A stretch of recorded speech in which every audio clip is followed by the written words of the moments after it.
Set apart for the Lord.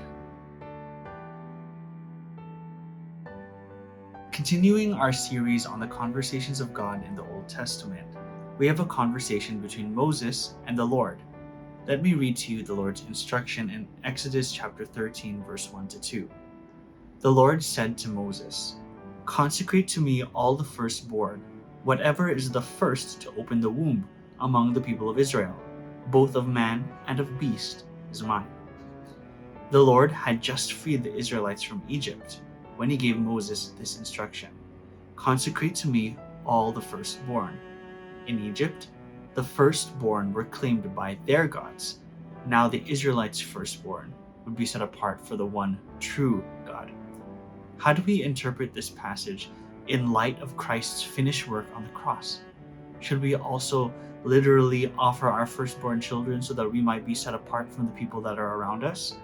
Colossians chapter 1 verse 15 to 20 says this about Jesus: "He is the image of the invisible God, the firstborn of all creation.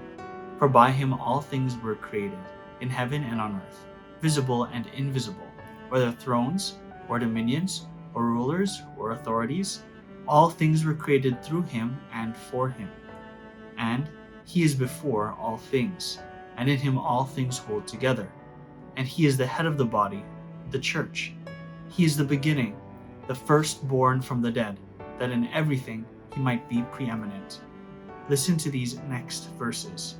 "For in him all the fullness of God was pleased to dwell, and through him to reconcile to himself all things, whether on earth or in heaven, making peace by the blood of his cross." The responsibility of the firstborn was to accomplish the work of the Lord, and Christ fulfilled that responsibility, being the Son of God, by accomplishing the will of his Father, laying his life down at the cross for the forgiveness of sins. Ephesians 1 verse 5 says this: "He predestined us for adoption to himself as sons through Jesus Christ, according to the purpose of his will." Through Christ, we all have become adopted children of God. The entire family, the entire church, set apart for his glory. We've been set apart for his glory, so be encouraged by this. The Lord has set you and I apart. We are in this world, but we are not of this world, and we have kingdom citizenship as his adopted children.